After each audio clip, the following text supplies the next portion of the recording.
അതെന്താ പുഷ്പ അന്ന് തിരിച്ചറിഞ്ഞാൽ ഇന്ന് തിരിച്ചറിയാൻ പറ്റാതെ പോയത്? അല്ല സാറേ, ഞാനത് പുഷ്പൻ തന്നെയല്ലേ പുഷ്പനെ ഞങ്ങൾക്ക് കാണിച്ചു തന്നത്. ഓർമ്മയില്ലേ ആ സംഭവം? ഞങ്ങള് താമസിച്ചിരുന്ന വാടക വീട്ടിൽ വെച്ച് അന്ന് ചോദ്യം ചെയ്തില്ലേ? ഇതിനേക്കാൾ നല്ല വെളിച്ചത്തില് പട്ടാപ്പകലെ തൊട്ടടുത്ത് നിന്ന് ഗുമസ്തനെ തിരിച്ചറിയാൻ പോലും പുഷ്പന് കഴിഞ്ഞില്ലല്ലോ.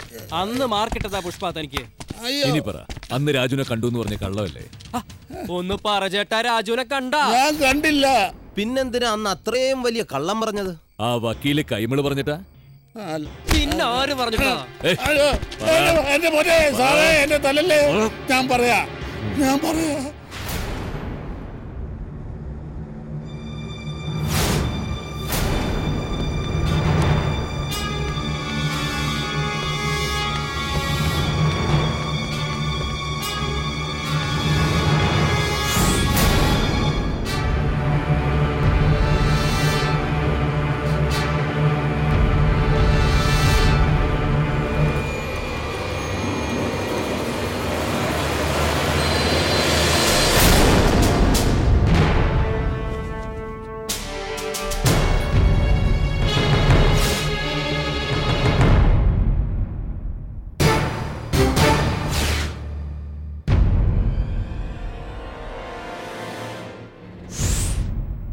ഇവനാണ് ഈ കേസിലെ ഒന്നാം പ്രതി സർ.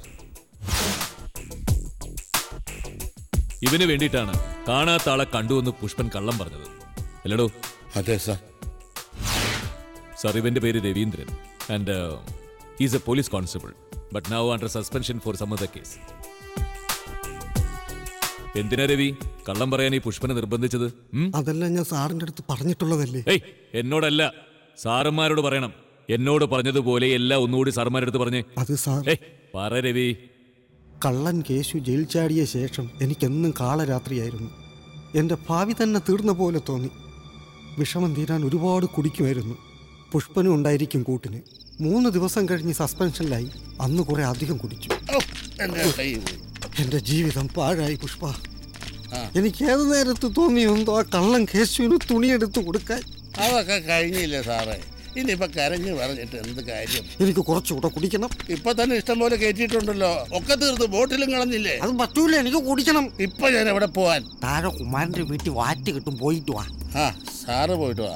ഞാൻ പോയല്ലേ ഈ പരുവത്തിലെങ്കിൽ എത്തത്തില്ല. അതാ എന്നാ, അല്ലെങ്കിൽ വേണ്ട താൻ തന്നെ കൂടി ഞാൻ നാളെ തരാം. അല്ലെങ്കിൽ എപ്പോഴും ഞാനാണല്ലോ കൊടുക്കുന്നത്. അതറിയാം.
ചാണകം.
അയ്യോ, ഇത് നമ്മുടെ മാഷ മോളല്ലേ, പറമ്പത്ത് രാജുവിന്റെ അയൽക്കാരി.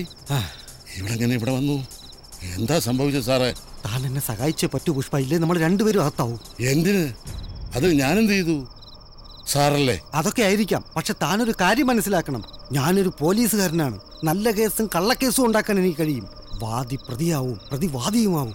സഹകരിച്ചാൽ നമുക്ക് രണ്ടുപേർക്കും ഒരു കുഴപ്പമുണ്ടാവില്ല, ഞാൻ ഉറപ്പു തരുന്നു. ആളെ കാണാതായാൽ കേസാകും, അന്വേഷണം ഉണ്ടാവും. നാളെ അല്ലെങ്കിൽ മറ്റന്നാൾ ബോഡി കിട്ടിയെന്നിരിക്കും. എനിക്ക് പേടിയാ സാറേ. താൻ പേടിക്കണ്ട, എൻ്റെ ഒപ്പം നിന്നാ മതി. ബോഡി കിട്ടിയാലും രക്ഷപ്പെടാനുള്ള വഴികൾ ഞാനുണ്ടായിക്കൊള്ളാം, പോരെ?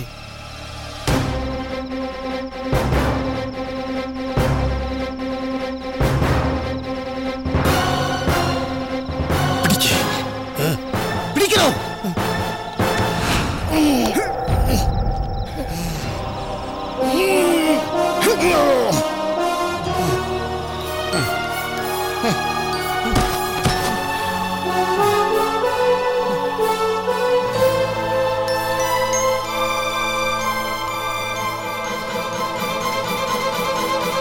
സുശീലയുടെ വീടിന്റെ പരിസരത്ത് വെച്ച് പറമ്പത്ത് രാജുവിനെ ഇയാളെ കണ്ടില്ല. പിന്നെങ്ങനെ ആ പേര് വന്നു ഈ കേസിൽ? പറഞ്ഞു കൊടുക്കടോ. ആ വീടിന്റെ പരിസരത്ത് വെച്ച് പറമ്പത്ത് രാജുവിനെ ഞാൻ കണ്ടില്ല എന്നുള്ളത് സത്യമാണ്. പക്ഷേ ആ പെൺകുട്ടിയെ ഞാൻ കണ്ടു സാർ. ഈ കണ്ട വിവരം ഏതോ സംഭാഷണ മധ്യേ പുഷ്പൻ ഇയാളോട് പറഞ്ഞു. ബാക്കിയൊക്കെ രവിയുടെ പത്രബുദ്ധി തോന്നിയതാണ് സാർ. ഈ കുമ്മത്ത് കൈമളും പറമ്പത്ത് രാജുവും തമ്മിലുള്ള വൈരാഗ്യം രവീന്ദ്രൻ അറിയാം. കൂടാതെ വളരെ റയറായിട്ട് രാജു സുശീലയുടെ വീട്ടിൽ പോകുന്ന കാര്യവും ഇയാൾക്കറിയാം. പിന്നൊരു കഥ ഉണ്ടാക്കാനാണോ സാർ പ്രയാസം? അങ്ങനെ ഉണ്ടായൊരു കഥ പുഷ്പൻ കൈമളുടെ ചെവിയിൽ എത്തിച്ചപ്പോ അതിന് കയ്യും കാലും ഒക്കെ കൈമളുടെ വക. സുശീല എങ്ങനെ ഇതിൽ സാക്ഷിയായത്? ഈ സുശീലയുടെ മകൻ ഒളിച്ചു താമസിച്ചതിനാ. രണ്ടിന് വ്യക്തമായ കാരണമുണ്ട് സാർ. മകനെ കൊലപാതകയാക്കുന്ന ഭീഷണിപ്പെടുത്തിയപ്പോ സുശീലയും അന്ന് വരാത്ത രാജു വന്നതായിട്ട് പോലീസിനോട് കള്ളം പറഞ്ഞു. പിന്നെ മകൻ ശശി ഒളിച്ചു താമസിച്ചത് വെറും ഭയം കൊണ്ട് മാത്രമാണ് സാർ. കൊലപാതകം ആദ്യമാണെങ്കിലും മോഷ്ടാവാണെന്നുള്ള സൽപ്പേര് ഇയാളെ കുറിച്ച് നേരത്തെ ഉണ്ട് സാർ. ആക്സിഡന്റിൽപ്പെട്ട വിക്ടിംസ് അല്ലെങ്കിൽ അനാഥ പ്രേതങ്ങൾ അവരുടെയൊക്കെ സാധനങ്ങൾ മോഷ്ടിക്കുന്നതിലാണ് രവിക്ക് കൂടുതൽ താല്പര്യം. എവിടെയോ ഒരു ഭാഗ്യമുള്ളതുകൊണ്ടാണ് സാർ ഇത്രയും കാലം പോലീസിന് രക്ഷപ്പെട്ടു പോകുന്നത്. ഞാനല്ല സാർ ഇതൊക്കെ ചെയ്തത്. മദ്യപിച്ചാൽ എനിക്ക് വെളിവുണ്ടാവില്ല, അതാ സാർ. ഇനി കുറച്ചു കാലം അകത്ത് കിടക്കുമ്പോ വെളിവൊക്കെ താനെ ഉണ്ടായിക്കോളും സാർ. ഇനി പ്രതികളെ പത്രക്കാരുടെ മുമ്പിൽ കാണിക്കാലോ? Sure sir. നിങ്ങൾ കുറച്ച് പുറയിലേക്ക് മാറി നിൽക്കണം പ്ലീസ്. അവരോട് കുറച്ച് പുറയിലേക്ക് മാറി നിൽക്കാൻ പറ. എടുത്തോ, കൈ താത്തട.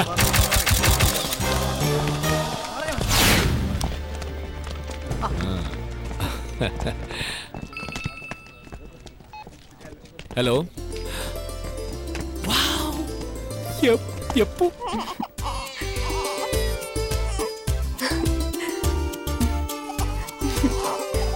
Thank you. ഹലോ, എന്താടോ? ഭാര്യ പ്രസവിച്ചു, ഇരട്ടക്കുട്ടികളാ. ഓ, കൺഗ്രാറ്റ്സ്. Thank you sir.